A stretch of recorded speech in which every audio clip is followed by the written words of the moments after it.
thoughts on Dubois?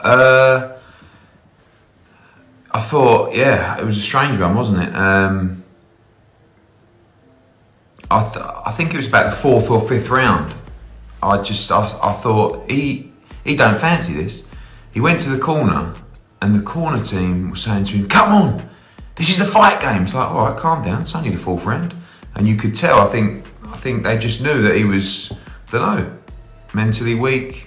Have you seen many fighters quit like Dubois? Do you know what? I always feel that it's difficult for a non-fighter to say to a fighter he quit. I think you have to look at what the fighters are saying.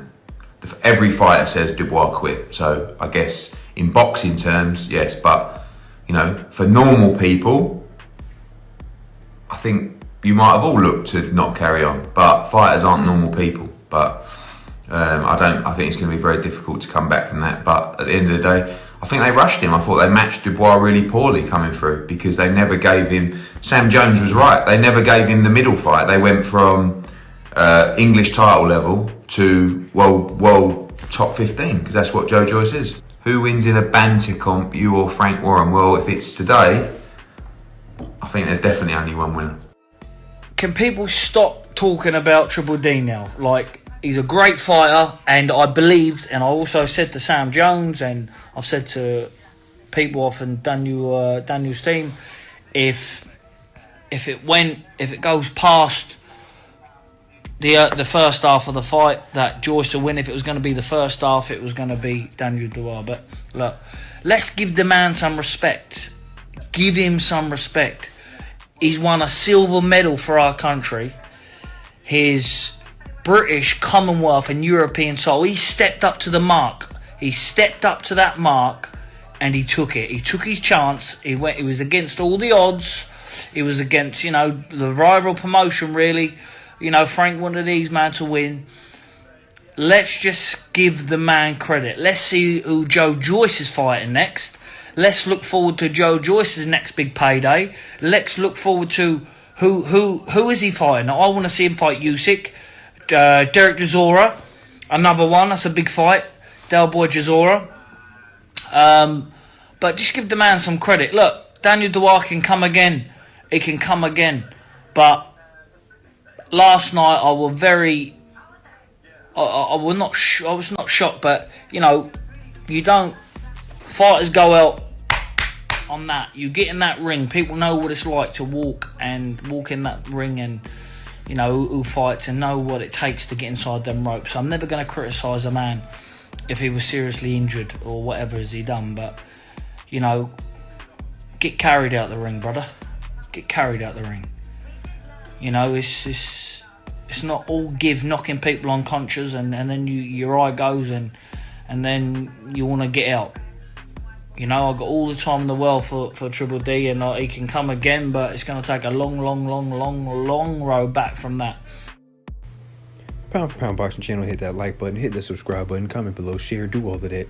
It's your host, F. Merritt. Is Daniel Dubois a quitter? It's the big question going around in the boxing world right now. You just heard what Billy Joe Saunders said. You just heard what Eddie Hearn said about it. Me personally, I don't think he was a quitter. It was just confirmed that he has a broken eye socket with nerve damage. You seen how bad that eye was. Look at it. He couldn't even see. And really the swelling really started about round 1, round 2? I don't know. It was weird. It was just weird. He was shaking in the corner. You heard what Eddie Hearn said. His trainer was kind of trying to get him up, like, come on, man. It's the fight game. I noticed that. I don't know if he was to me, I don't know if he was anxious, if he couldn't keep up the pace, because they were fighting at a Joe Joyce pace. They were. It was a really good pace that they were fighting at, especially for heavyweights. And with him being 23 years old, not much experience like that, maybe Eddie Hearn was right when they said they didn't give him a medium fight. They just brought him up and then just threw him in there, But guess what? He's 23 years old. Hopefully he can bounce back from this. But we don't know what shape he's going to be in. This is the thing that I don't like talking about. Eye injury. Kell Brook went through the same thing. Look at Kell Brook now. Right? A couple other fighters went through the same thing with a broken orbital bone. We don't know. Now it's kind of different with a heavyweight, Because every punch is hard. Every punch can literally change it. So now you got a guy in Daniel Dubois who doesn't move his head at all. His head stays on he doesn't keep his head on a swivel. He's just keeping it right there for you to hit. So now guess what? Now I got a target. Aim for that eye. Take him out. I don't know how he bounces back, but let's pray that he bounces back. He comes back. He competes at a high level, and he gets back on top. That's the only thing you can do. But do I think he's a quitter? No, I don't think he's a quitter. It is what it is, man. Hopefully he learns from this experience, he heals well, and he gets back on top. Let me know what you guys think. Comment below, share, do all of that. Hit the like button. I'm going. It's your host, F. Merritt, Pound for Pound Boxing Channel. I'm going.